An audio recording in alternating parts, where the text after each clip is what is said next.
alhamdulillah pagi ini saya dalam keadaan sehat walafiat. Alhamdulillah. Mbak Tri bagaimana? Alhamdulillah sehat juga Ibu. Alhamdulillah. Gimana ini? Ada bisa bantu? Iya Ibu, mohon maaf saya mengganggu waktunya sebentar. Ini saya akan wawancara terkait pengambilan keputusan kepala sekolah untuk memenuhi tugas calon guru penggerak modul 3.1 demonstrasi Pancasila. Nanti ada beberapa pertanyaan yang akan saya berikan kepada Ibu. Ibu berkenan nih untuk menjawab pertanyaan dari saya. Insya Allah siap Mbak Tri. Pertanyaan apa? Kalau udah bisa jawab, jawab. Ya. Kalau tidak jawab, nanti sampai. Nanti ada 8 pertanyaan Bu yang akan saya ajukan kepada Ibu. Oh, dalam pertanyaan, apa saja? Mudah-mudahan bisa saya jawab Mbak Tri. Langsung saja ya Bu ya ke pertanyaan pertama. Selama ini bagaimana Ibu dapat mengidentifikasi kasus-kasus yang merupakan dilema etika atau bujukan moral? Mengidentifikasi ya Mbak Tri ya? Iya Ibu. Saya itu dapat mengidentifikasi kasus-kasus yang merupakan dilema etika atau bujukan moral dengan melibatkan dengan melihat dari sudut pandang moral dan hukum. Apabila kasus tersebut melanggar hukum, maka sudah tentu benar melawan salah. Namun, jika masih bisa dikatakan benar melawan benar, masalah tersebut adalah dilema etika. Gimana? Bagus sekali Ibu. Oh, ya. Bisa dilanjutkan Ibu? Oke, ya, baik, pertanyaan selanjutnya ya Bu. Lalu selama ini bagaimana Bu Eri menjalankan pengambilan keputusan di sekolah, terutama untuk kasus-kasus di mana ada dua kepentingan yang sama-sama benar atau sama-sama mengandung nilai kebajikan? Ya, Tri mungkin juga tahu ya, karena kita satu atap. Selama ini saya menjalankan pengambilan keputusan di sekolah kita ini, terutama untuk kasus-kasus yang dimana ada dua kepentingan yang sama-sama benar atau sama-sama mengandung nilai kebajikan dengan melakukan identifikasi kasus dari berbagai sudut pandang. Kemudian menimbang secara matang mana yang paling benar dan keputusan tersebut menguntungkan untuk banyak orang. Tidak ada yang dirugikan, Mbak. Seperti itu ya Bu ya. Ya, untuk selanjutnya ya Bu ya. Selanjutnya langkah-langkah atau prosedur seperti apa yang biasanya Bu Eri lakukan selama ini? Dalam kasus itu pasti ya? Iya. Langkah-langkah yang dilakukan oleh saya untuk pengambilan keputusan dilema etika tersebut, yaitu dengan menentukan penyebab permasalahan. Selanjutnya menentukan siapa yang terlibat, menanyakan kepada orang-orang yang terdekatnya, berdiskusi dengan warga sekolah, membuat beberapa solusi keputusan. Itu Mbak. Baik sekali Ibu langkah-langkahnya. Pertanyaan selanjutnya Ibu, hal-hal apa saja yang selama ini Bu Eri anggap efektif dalam pengambilan keputusan pada kasus-kasus dilema etika? Hal-hal yang efektif ya? Hal-hal yang efektif dalam pengambilan keputusan dilema etika. Ini masih seputar dilema etika terus ya? Saya dalam pengambilan keputusan pada kasus-kasus dilema etika dengan melakukan analisis kasus, kemudian menentukan solusinya, menyelesaikan dengan peraturan dan norma yang berlaku. Solusi tersebut bermanfaat bagi banyak orang secara jangka panjang, bukan hanya jangka pendek tapi juga jangka panjang. Seperti itu. Kemudian Ibu, hal-hal apa saja yang selama ini merupakan tantangan dalam pengambilan keputusan pada kasus-kasus dilema etika? Iya nih, banyak lah ya tantangannya ya. Yang menurut saya tantangan dalam pengambilan sebuah keputusan dalam dilema etika itu adalah memperoleh sebuah keputusan yang terbaik bagi semuanya. Jangan sampai salah satunya itu ada dirugikan. Jadi tidak bang Cilazan begitu lah Mbak. Jadi tidak merugikan semua orang. Iya, ya. betul. Ya. Untuk selanjutnya ya Bu, ya bisa dilanjut ya Bu. Oke, Ya. Apakah Ibu memiliki sebuah tata cara atau jadwal tertentu dalam sebuah penyelesaian kasus dilema etika? Apakah Ibu langsung menyelesaikan di tempat atau memiliki sebuah jadwal untuk menyelesaikannya? Bentuknya, prosedur seperti apa yang Ibu jalankan selama ini? Tata cara Atau jadwal? penyelesaian ya. Tata cara atau jadwal penyelesaian kasus tersebut tadi jadwal disertai dengan apa? Langkah apa? Iya, prosedur. Prosedurnya. Biasanya untuk memutuskan masalah yang ringan langsung diputuskan saat itu juga. Jika masalah itu berat, saya melakukan sesuai langkah-langkah yang disebutkan tadi, yaitu dengan menentukan penyebab permasalahan. Setelah menentukan penyebab permasalahan, menentukan siapa yang terlibat dalam masalah tersebut. Selanjutnya menanyakan kepada orang-orang yang terdekatnya, ini orang benar apa salah, bohong apa tidak, kan bisa jadi bohong ya Mbak ya. Nah, selanjutnya berdiskusi dengan warga sekolah. Untuk berikutnya membuat beberapa solusi keputusan. Begitu? Oh iya. Jadi tadi yang pertama cari penyebabnya, Ya, kemudian siapa, betul. menanyakan kepada orang-orang terdekat seperti itu ya Bu. Kemudian yang terakhir kita mencari solusi ya Bu ya. Betul, penting sekali itu solusinya yang akan kita laksanakan. Ya semuanya itu tidak merasa dirugikan. Iya, betul sekali. Untuk pertanyaan selanjutnya Ibu, adakah seseorang atau faktor-faktor apa yang selama ini mempermudah atau membantu Bu Eri dalam pengambilan keputusan dalam kasus-kasus dilema etika ini?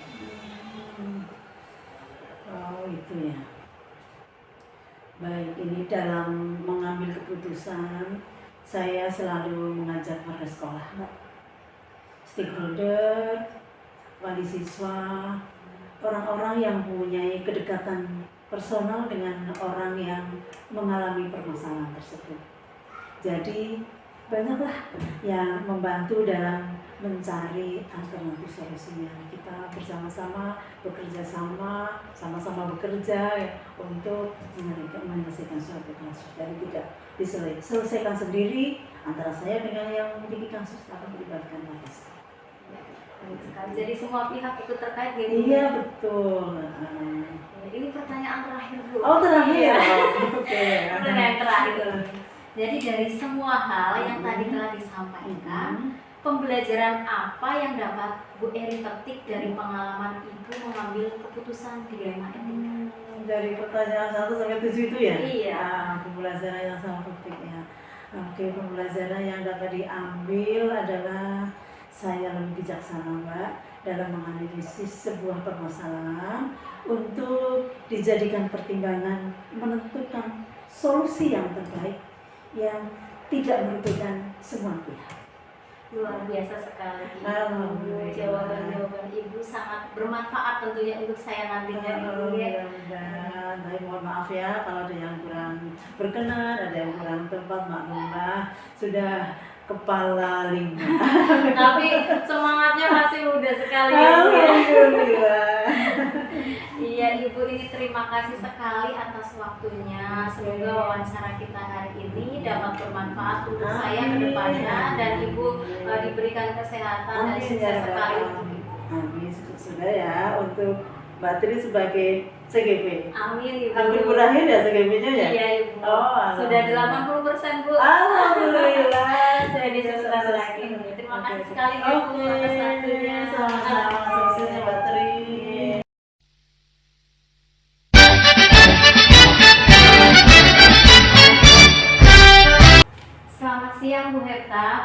kabarnya? Selamat siang Putri. Alhamdulillah sehat, baik, luar biasa. Bagaimana dengan Putri hari ini? Alhamdulillah sehat juga Ibu. Maaf Ibu, saya mengganggu waktunya sebentar. Ada kepentingan yang akan saya ajukan kepada Bu Hepta. Tidak apa-apa. Ada yang bisa saya bantu? Begini Bu, ada beberapa hal yang ingin saya tanyakan kepada Ibu selaku kepala sekolah dalam pengambilan keputusan untuk tugas calon guru penggerak saya. Ya, silahkan dengan senang hati, Bu. Baik Bu, apakah Bu Hepta pernah mengalami dilema etika atau bujukan moral dalam mengambil keputusan dan selama Bu Hepta menjadi kepala sekolah? Iya, pernah, Bu. Lalu, selama ini bagaimana Ibu dapat mengidentifikasi kasus-kasus yang merupakan dilema etika atau bujukan moral, Bu? Untuk menghadapi kasus-kasus yang merupakan dilema etika dan bujukan moral, biasanya saya melihat dari dua sisi, yaitu dengan mengidentifikasi masalah yang lebih sulit atau mudah dalam penyelesaiannya. Yang saya selesaikan adalah masalah yang lebih sulit terlebih dahulu, agar memberikan dampak yang positif dalam mengambil keputusan. Oh iya, seperti itu Ibu. Selanjutnya Ibu ya, bagaimana Ibu dalam menjalankan pengambilan keputusan di sekolah yang Ibu pimpin, terutama untuk kasus-kasus di mana ada dua kepentingan yang sama-sama benar atau sama-sama mengandung nilai kebajikan, Ibu? Tentunya saya akan memberikan pengarahan terlebih dahulu terkait dampak dari permasalahan yang dihadapi, yaitu dampak positif ataupun dampak negatif, terutama dari dampak negatifnya terlebih dahulu, begitu Bu.